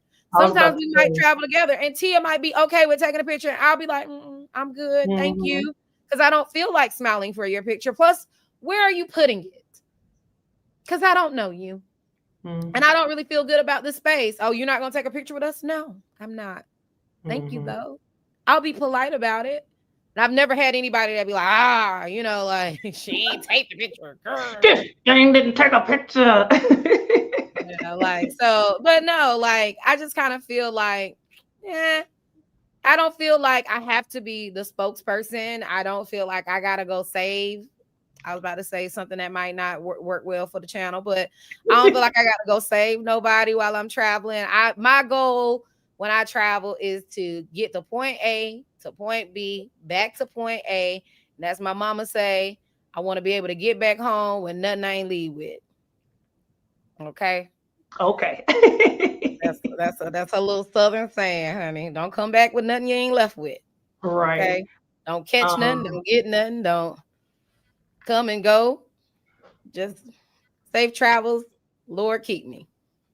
You feel the need to be the spokeswoman, the point person, the absolutely set the standard. Not. Absolutely not. And I don't. You have a different take on even the way this pressure to represent. I don't think that I am a representative for anybody except for me. And as my husband say, the Cooper name. He said his daddy used to tell him when he went out, don't you embarrass my name or don't you tarnish my name. So now I have taken on that for the Coopers also. I can't mess up, don't mess up my name was what it was. So I can't mess up the Cooper name. So that is the only people that I got to stand up and represent, my family. I feel, however, that as Black people, we become representatives because we are not necessarily just people traveling. We are Black people traveling, whether that is something that we identify or other people identify about us. I think that we unknowingly sometimes what is the word? Like, I didn't sign up for this. We don't necessarily sign up for it, but then it comes to the point where we are the representations of Black people because people don't see Black people traveling all the time, because people are finally seeing us off of their screen and in the streets and things like that. So I think it's just a thing that happens because we are in a unique space, whether we sign up for it or not. How we choose to operate in that space, I think, is something that we have to consciously make a decision of. Me personally, you're going to get who you get, how I am, whenever that time is. I can't promise you that you ain't going to get a pop off if you do the wrong thing at a time where I'm not feeling it. If I've been touring all day and you come and try to touch my hair, I can't promise you that a slight slap won't turn into a reaction. Maybe not. I do have a question. So when you travel, Tia, how do you identify? Do you identify as a traveler or do you identify as a Black traveler? I'm a Black traveler.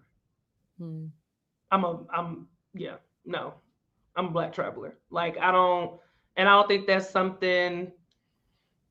I'm not gonna say that I labeled myself. That it is what it is. I haven't even thought of the nuances of if that's what people have labeled me as, or if that's something that I'm just like. But it is what it is. That's who I am. I am Black. Like, I think even down to the accent. We was laughing about this in a group chat the other day, to where some of the students had asked me. They start going down a litany of questions, which gave me like, you Black. They was like, do you know 2 Chainz? Do you know who? It was somebody, a throwback. And I was like, how do y'all even know this person? It was all like Black rappers. And I'm like, these questions are of the same line. Where are y'all getting at? And they were like, where are you from, Atlanta? I was like, why would you even ask me that? Where would that even come from? And so I was telling the group chat about the conversation, and they were like, because of your accent, they probably would think that you knew Glorilla if you told them. And I'm like, my accent? Because truth be told, I don't think I have an accent, but the people say I do. And when I travel, the people say I do. So things like that, those, I won't even say small nuances, but those small things, I think just dig into my history and my culture and me being black, and I can't leave that anywhere. So I'm always going to be a black traveler, and that's who I'm going to identify, and I'm proud about it. So you, I know you said that you want people to look at us as travelers. Do you just identify as a traveler or as a black traveler? Yeah, I identify as a traveler. I identify Okay. as a traveler who happens to be black, but I identify as a traveler. I don't feel like I necessarily land in spaces like, hey, I'm the black traveler here today. Like, I land in spaces like I am a traveler and I came to see what other people came to see. So Fair enough. I don't think I land there like I am the black traveler, but I definitely go into it with the lens of being black because, and I talked about this on our last show as well, although I don't feel like a representative for black people to people who I definitely feel like a representative for Black people who want to travel.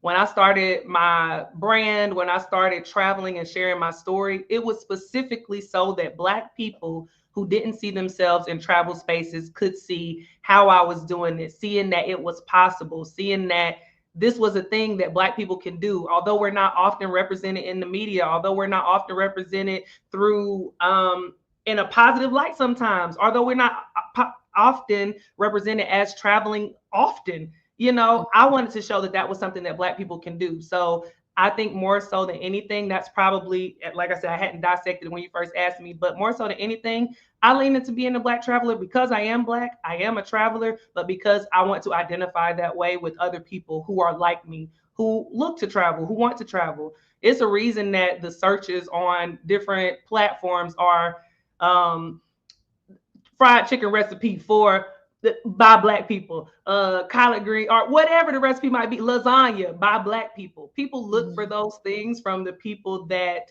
they identify with, that can understand where they're coming from, maybe understand their palate, maybe understand what they want. So, like when you say you show up and you want to travel and see things like everybody else, fair. But I also want to know, well, how did the Black people that came feel about it whenever they travel? I want to see the Leaning Tower of Pisa, but I want to know how, when I get there along the way, what's that going to be like? Did people stop you? Did it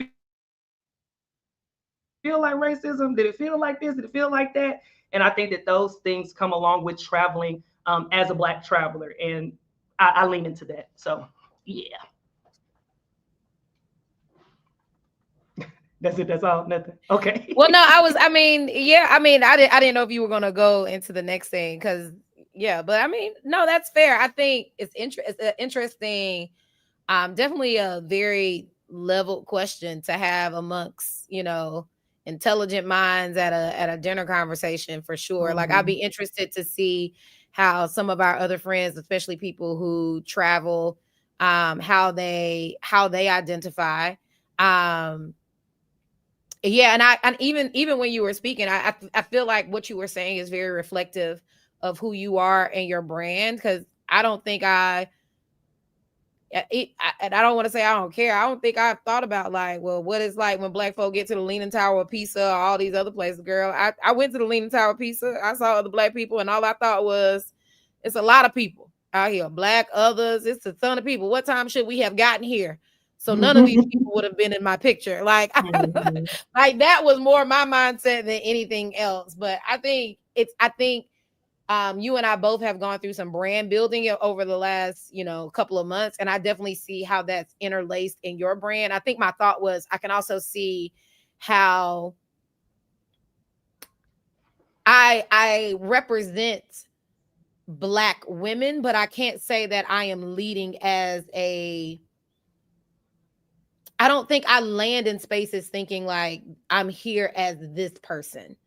And I think I would want to your point, like just reflecting in a little bit deeper on that. But I do feel like I want to be considered a traveler. And I feel like I want us to, I think what we are doing is inviting or creating a space where Black is normal. And for me, I feel like when you're creating that space, it does feel like I'm Black in the space. But it also, once you start, I want to erase this idea that we ain't here. We ain't traveling. We ain't seeing the world. We're not Right. doing these things. Like, and when I do show up, you don't gotta treat me any differently because I am a traveler. Like, I don't like you don't gotta talk to me about Hennessy and Coke because baby girl, I see a little Saint Germain and champagne. Like, you know what I mean? Like, we can talk about some other things because I am not the niche of the music video. I am not the video vixen girl. I am not these things. I am not all things black because we're not monolithic. Like, my Mhm. experience as a black girl growing up in Lumberton, North Carolina looks different than Elle, who grew up in Mississippi, looks different than Tia, who grew up in Gastonia, looks different from a girl who grew up in Los Angeles. Like, our levels of blackness are different. So when we say I show up as a black person in this space, and then even and this goes into a whole nother conversation for a whole nother day. I was again, data points that I was looking at and how um as black people we consume media. It's interesting, even in a interesting perspective, that they are expounding the definition of black, right? And I say that out loud, and it sounds crazy, I guess, I'm like, but what like does that mean? for us, for me, black is shout out to our friends Shout company. out to these. Black, black for me is black Hmm. American. And I always have said our struggles as black American and black American women does not look like the struggle of a Brazilian black woman or of Hmm. a Latina or of a UK black woman or of a Middle Eastern black woman, or you know what I'm saying? Like, but Hmm. the world sees us all as black, and black is a very much racial construct that is Americanized. Not, it doesn't go to these other countries, identify people from where they're from, not Hmm. by color construct. Color Hmm. construct, black is American. Like, Yeah. you know what I mean? Like, so it's a very, for me, it's a very interesting dynamic. And then even just talking to people and looking at the data, and the data is including all realms of black and brown, is a very interesting concept. So, and then for me, I did meet a Brazilian lady, but I met a Brazilian lady in Tulum. And to me, I think she showed up as Brazilian. She didn't show up as black. Hmm. But on documents and on paper, it would be she's showing up as a black woman. It gets deep because there's levels to this. So when you say like I show up as a black person, like black is so deep these days, like everybody black. That's how I feel. No, no, Don't everybody is not. that's how it feels. That's how people are making it. Like it's all inclusive. Like we all black together, and it's like, are No, we're not. we? Absolutely not.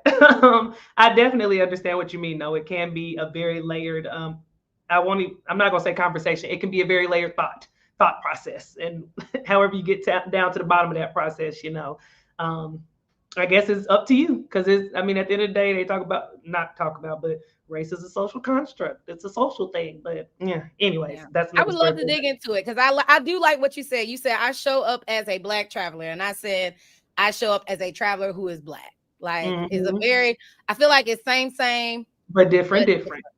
it And is I different. think that also goes into the comment, which Jasmine, if you're still on, I'd love to know. You asked the question. You asked to be considered a traveler, but then identify as a subset of travel. So I would love for you maybe to expound it. Do you know what this means, Brand, or do you understand this question? I wasn't sure. I wasn't Okay. sure exactly So Jasmine, if you where. can throw it in the comments, we would love to run it back and answer that because I love talking to y'all when y'all talk to us. We talk back, okay? And we talk travel. Okay. Okay. All right. So basically, the hot take for this that I think is that Black travelers shouldn't have to choose between being authentic and being accepted. Sometimes when we travel, because of the challenges, we have to kind of feel like sometimes we feel like we have to tone down. We have to make sure that we're not too much in a space, and we shouldn't have to do that because nobody else does. We, in Branlyn's defense of her point, we should just be traveling. Okay. We should just be travelers. So, the takeaway that I want everyone to have is to set boundaries before your trip. All of the different points that we talked about that were challenges, set those boundaries before your trip, not after the disrespect. You don't know it, you don't owe anyone a performance or politeness when they're crossing the line. Okay. I think that sometimes, setting a boundary is important. Like when we talked about people touching your hair, people staring, thinking about what would I do in that situation. Although in the moment situations always are different than when you think about them. You're at home in air conditioning, you're chilling, your feet don't hurt, it's not 100 degrees outside, you ain't been walking all day. So the conditions when you're traveling may be different when someone does something. And the response that you thought that you might have might be different, but at least you already thought it out and you're like, okay, I said I wasn't going to go off on him, so I'm not going to go off. At least thinking about it can help you to navigate those situations whenever you are traveling. So, yeah, that is my takeaway for this one. Now, we are going to move into a little gamey game. Okay. So, this is called Check It or Carry On. So, this is where we decide if a travel moment is worth addressing or if we should just keep it moving. So, Brand, what I'm going to do is throw out some scenarios that happen way too often to us as Black travelers or to travelers who happen to be Black. And Brand and I both will let you know whether we're going to check it. That means we're going to speak up, shut it down, or we're going to educate, or are we going to carry on, meaning let it go and protect our peace. Now, I don't know if you noticed that. Check it as in a bag or carry on as in a bag. I just wanted to throw that out there for those who might not have caught that. So, first things first that we have is a stranger is secretly trying to take a photo at a local market. Your photo. They're trying to take a photo of you at a local market. Are you checking it or are you carrying on? I typically will carry on. I also hide my face. Okay. Yes. Gotcha. It depends on the situation, how I'm feeling. I've checked it sometimes, like, no, don't do that. And sometimes I've done like Brand and I just hide my face. Actually, that happened to me the other day. I noticed dude was taking a video of me.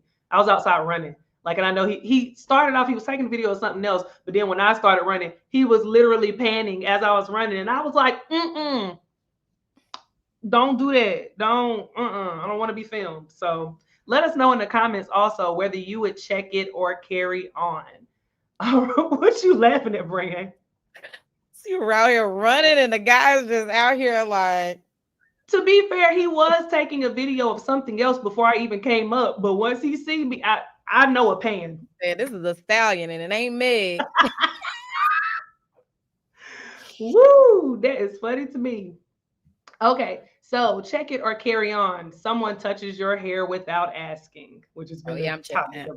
You checking it? What's your check gonna be? How you checking it? It's a swat. Yeah, okay. It's definitely typically because I mean this I feel like is a universal language and don't do that. Like no. Yeah.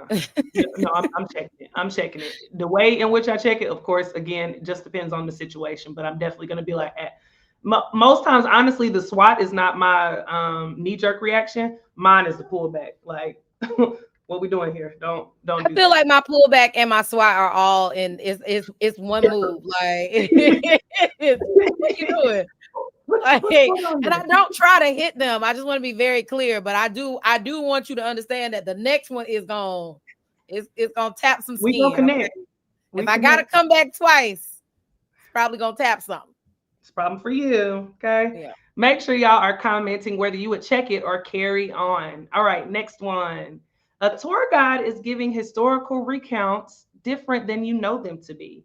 Are you checking it or are you carrying on? Oh yeah. I usually let them do their job. I let them do their job. I might Google on the side, and if I'm with somebody, I may be like, that ain't what I learned. Now the U.S. system. Now I can't. Low key, I don't know if I can trust my American history education, especially where they trying to get rid of books these days. But everybody likes to whitewash their history. I've worked for a company that I've seen some interesting things happen with the like what you choose to leave out because textbooks are written by people, and they're written and they're approved by the governments who publish them. Speak on it. So people have, and I also, to your point of this question, this is the whole sidebar. This thing got my little juices flowing. I did used to work for a publishing company. We were publishing a social studies textbook. And it was a very interesting, I had a conversation with my manager at the time, and we had a real good conversation at work one day about her understanding of the accounts from her people and my understanding of the account from an American perspective. And they were Ooh. two totally different accounts. And Like it where was does the the truth same lie? events. It was the same level of events, but how those events happened and why they happened from her and her country, it looked totally different from me and mine. So no, I wouldn't correct anybody, especially not on a job. Because I wouldn't want anybody to feel intimidated or like I Mm-hmm. wrong them. And then Mm-hmm. a lot of times when tour guides are giving these guys, they're also looking for tips. So if I done made you look crazy, that done messed up your pocket. And to be honest, Yeah. this information don't affect me none, no way. Fair enough. Would you check it? Or are you carrying it? You look like you want to check it so bad. You gonna check it, ain't you, girl? I have checked it. I have checked it. Not in a way that messed up anything, anybody's bag, anybody's. More so. So L commented and said she's I usually was about to asking talk to her. questions and won't be confrontational, but comparing notes. So in my check it scenario, I was in Egypt and the tour guide, this is my first time in Egypt, and the tour guide was talking about the pyramids and how they came to be and how volunteers built the pyramids because they were so indebted to the Pharaoh. Exactly. I was sorry, I got caught up in the comments. And that's what he was talking to us about. And I was like, um, can you run that back for me again? And so I did it in a way that asked questions, but also in a way that was like, that's not true. That is untrue what you're saying. So Yeah. yeah, I Jasmine said definitely it checked depends it. on the subject. Your husband said you have zero chill. So you correct, you was checking it, boo. He was not there this first time He said that I he ain't gotta see it. He said he know his wife. That's what he said. That man said, I know my wife. She ain't got no well, chill. let me move on. Such is life. So are you checking it or are you carrying on? You're in a souvenirs shop and the owner follows you the entire time. Are you checking it or carrying on? Typically I will probably check this. Like, I don't need help. It will probably be I don't need any help at this time. And if I feel like you don't stop, Mhm. I'll just leave. It's fine. Cause I don't need you following me. Cause Yeah, it's fine. I don't gotta spend my money here. Especially if you a I can souvenir go somewhere shop. else. All y'all got the It's same plenty. stuff anyway. Same. L said, checking it. Do not follow me. I'm of the same mind as y'all. Like I'm not. My first thing is thanks. I'm good. I don't need any help. You still Right. following me? I might turn around and ask you, can I help you? Did you need something? Did you need something from me? What are we doing here? So yeah. Oh, now, Brandon, I done said the same thing you done said. See, that's why I can't with y'all. I cannot with y'all. I'm done with the both of you.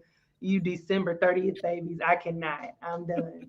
Moving along, check it or carry on. Someone says, "Oh my God, you look like Beyonce" for the fifth time on your trip. You checking it or you carrying on? I probably would never get that. So I mean, if You that haven't if got that's a famous comment. Let's just put any famous person. Insert here. I haven't gotten too many famous. I don't think I've Really? been compared to anybody. No, I've never been compared Mm, to anybody. They just be excited to see a black woman. mm. So I'll be excited to see me too, girl. Hey. Period. Pooh. Yeah, I just be carrying on. I've heard so many As you things like. on the. All right, along the years when we went to Egypt this last time, Shakira, good. Do you mean Shakira Richardson? Is that what you're trying to say? Because Shakira, absolutely not. Yeah, Honey, Elle gets the same thing. I'm Beyonce, Nicki, Queen Latifah. I take it. Like I'm in listen, good company at this point. the most thing people say to me, and I guess because they don't know who I look like, what they can compare me to. I Uh, mean, I the most I get is strong woman, and that ain't got nothing to do with black. But the most I get typically is Obama, and I know I don't look like oh that yeah. man. So it's just like No, Obama no, no. I country. think that's an American reference. They Yeah, definitely it's said just that. it has nothing. Yeah, no famous references for me. Okay. Even though I feel Okay. like I'm giving if I had to hire somebody, if I had to pick somebody to play in my biopic, it would be Danielle Brooks these days. I feel like You we're thought cousins. about this. Yeah, I feel like we're cousins. You, Have you seen her before? Look her up. Like I was like, is oh that yeah. from Orange is New Black? Is that a She Tavy? is, and she played Harpo in The Yeah, Color yeah. Purple. She Yeah. did not play Harpo. She did. You told Harpo she played Miss Seeley. No. Who was the My Harpo character? was the man. Harpo's wife. What's Harpo's wife name? Sophia. Sophia. She plays Yes. Sophia. I'm like Yes. that. Like, don't do that lady like that. No, sorry. She did not play Harpo, honey. It was played by Oprah originally. Just saying. Sorry. We got you, girl. We got you. All right, last one. Last one. So, a non-black local yells out, "Wakanda forever!" in the streets to you. You checking it or you carrying on? I'm carrying on. I might yell it back. Honey, I might hit him with a might hit him with this. Wakanda forever. Real quick, be like, "Oh shoot, okay, hey, let's get it." I'm hitting that. 1000% I'm hitting that X. Oh, sorry, 1000%. Yeah, I'm gonna 1000. check it, but in a way that I'm in agreement. Absolutely. How we doing? Listen. So that was our check it or carry on game. Thank y'all so much for rolling through that game with us. We always like to bring it back and have a little fun with our topics. So we appreciate y'all.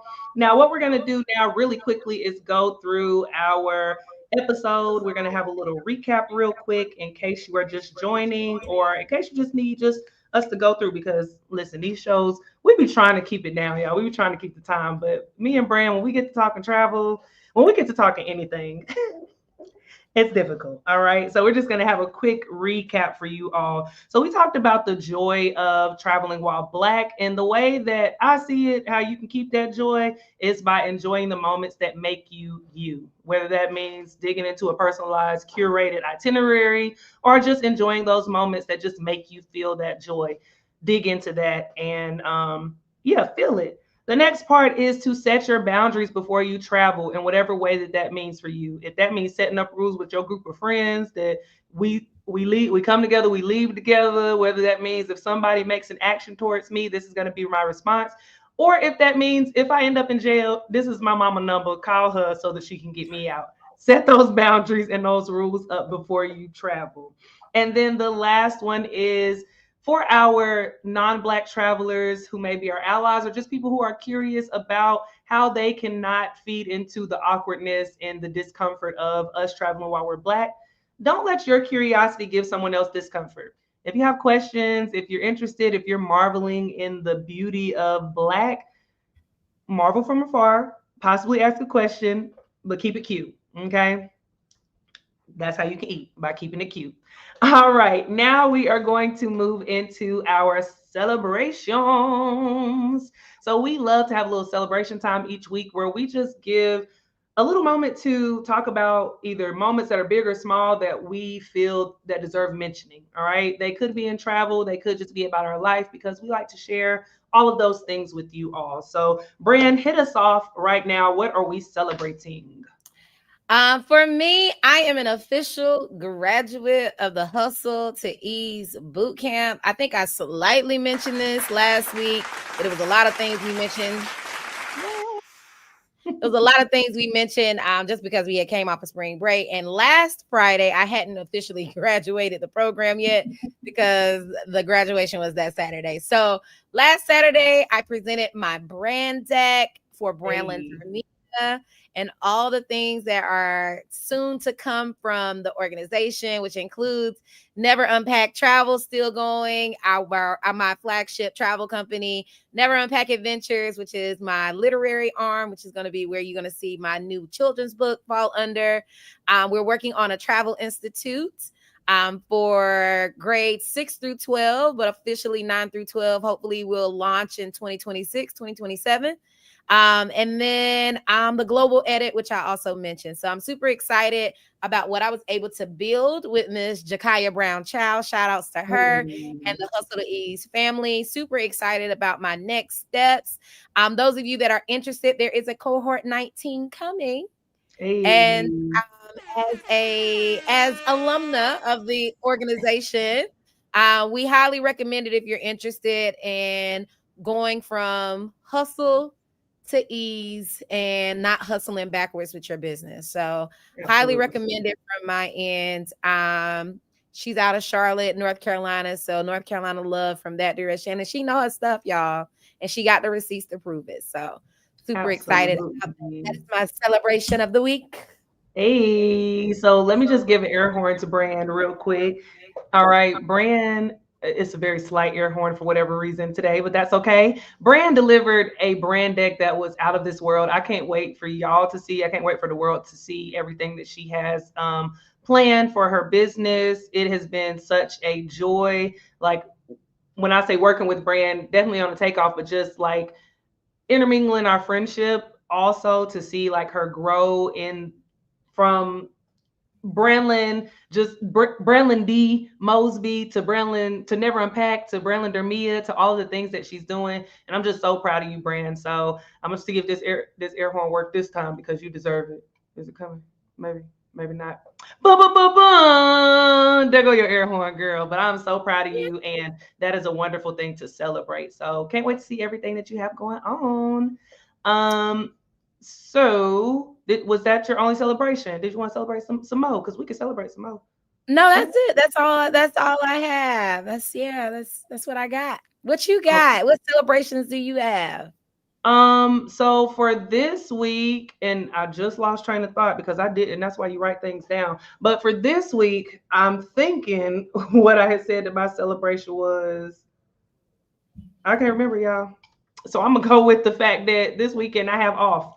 There we go. I have this weekend off, and I'm gonna celebrate that because rest is good. All right. I don't have a meeting this weekend. I don't have a call. I have people that hit me up to say, "Do you want to go out tonight? Are you gonna have a little wine?" And I'm like, my response initially was, "I gotta." And then I said, I don't have a thing on my Palm Pilot. So I am celebrating that because, as Brenlin said, hustling backwards is tiring, and we have been learning how to hustle with ease, and that is definitely what I am doing. I'm upset that I cannot remember what my other celebration was, but I am happy that in this. Oh, I do remember. Okay, here it goes. So y'all, I don't know if you've been following me. If not, y'all see me in Brenlin's tags. Y'all go and follow us right now. Well, not right now. After the live, go and follow us after that. But I have been on a health journey, trying to just make sure that I am living the best life that I can on every level. So yes, I want to travel well. Yes, I want to be in a great marriage. Yes, I want to do all of the things, but I also want to live a healthy life to where I feel good and I'm not in pain and I'm not going through things. So I have been, and I think this also goes with maybe black culture. Sometimes in our culture, we don't always go and get things checked out. We will be hurt and be like, let me drink a ginger ale. Let me eat some saltines. Let me take a nap. That's going to help me. I feel better when I wake up. And that's not always the cure. Sometimes you need to go to the doctor because that's what they're there for. They know things that we don't, and they can help you to be better. So I went to the doctor a couple of weeks ago to find out what was going on with me. I've had some ailments that have been like plaguing my life. And I finally went to the doctor. And lo and behold, because I went to the doctor, I found out what was going on with me. That'll be a story that I'm not, I mean, I won't say excited to share, but that I'm going to share with the world soon after I get a grasp on what is going on. But I am happy that I finally went up to go check on my health because it is so important to find out what's going on with you. I honestly put it in my head like this is just me making things up, or this is not necessarily anything. This, like, you'll be fine, girl. Don't be tripping. There's people that have way worse things going on. And lo and behold, there was actually something wrong with me. So I'm so happy that I found that out, and I can now start moving into a space where I can heal from everything that was going on. So I'm very, very, very happy about that. And that is the journey that I'm about to take. So that was the celebration that I had, along with getting rest this weekend and just going out and having a good time. So boom, there it is. Hey. All right. So we are going to go ahead. We're going to go ahead and get ready to close out the show. Brand, I am going to pass it to you, friend. All right, you guys, listen, we love talking to you guys each and every Friday. You can catch us live here on YouTube. But one thing that we talk travel, okay? And one of the things that we have done is we've made travel our business. So if you're interested in taking what you're doing for free, more than likely, and allowing somebody else to earn the commissions that you could possibly be earning, and you want to get into this thing that we call the travel business, visit the Travel Agent Workshop. Use sponsor code Never Unpack for me, or Take the World for Tia. And we would love to be your coach along the way in this journey. I've been in business a little over a year. Tia, I think this is coming up on year 2 for you. Yeah. Year 2 for you. And listen, just because that's how long we officially had the number that makes us official agents. Okay. Tia is at, I think, almost 50 countries, over 50 countries traveled. Yeah, I'm at 58 now. 58 countries traveled. Your girl Bramlin here is at 36. I have at least 65 international cities. I'm pretty sure Tia is way over that number. And so travel been our business. We was just doing it for fun and for free. And now we know what we need to do and access to do the things to get a coin. Okay. So come on now. Even if you're not interested in joining the travel business, which we would love to put you on, if you're interested in just getting to us about travel, you can catch Tia at Tia Takes the World on Instagram or all social media platforms. And you can catch me at Branlin Dermia and on all social media platforms as well. Now, every Friday we go live, and what we've also done is we've made those old episodes available to you so that just in case you missed it, you can catch them on Apple Podcasts or Spotify. Our older episodes go live every Monday, but if you want what's fresh and what's on the tape, you can catch us every Friday. So we got you at the top of the week. We got you at the back of the week. We can get you in the travel business, what you want, where you want to be, because we got you. Okay. And we ain't going to just leave you out here hanging to dry. We're going to bring you the truth, transparency. I told Tia the other day, one beautiful thing that I love about this platform that we have, me and her both typically have different perspectives. We're like on the same highway driving parallel, but we're just in different lanes sometimes, and how we think about what travel looks like and translates for women of color or Black women. Right. So very fun conversations, but you can catch us live every Friday, or you can catch a replay on our YouTube channels. And you can also catch us on old episodes on Apple or Spotify. Did I get all the things? You got all of the things, girls. You gathered them, put them out there. You gave people all of the things. So thank you. Yeah, take it in like for sharing that information. Take it in like a little charcuterie board. It's just a little bit of everything, very filling, and it makes for a pretty platter. All right, y'all. So we like to end the show with a nice little affirmation for you to take along with you. So today's affirmation is, I don't shrink, I rise.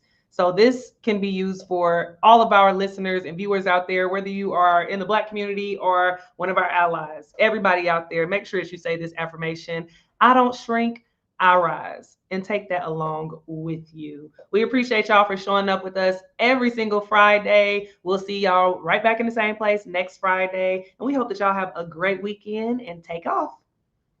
Bye, y'all. Peace. You're watching The Takeoff. Don't forget to like, share, and subscribe so that you stay locked in for the next journey. And if you're ready to turn your love for travel into a business, visit thetravelagenworkshop.com and use sponsor code Take the World or Never Unpack, and let one of us guide you on your travel entrepreneurship journey. Until next time, this has been The Takeoff.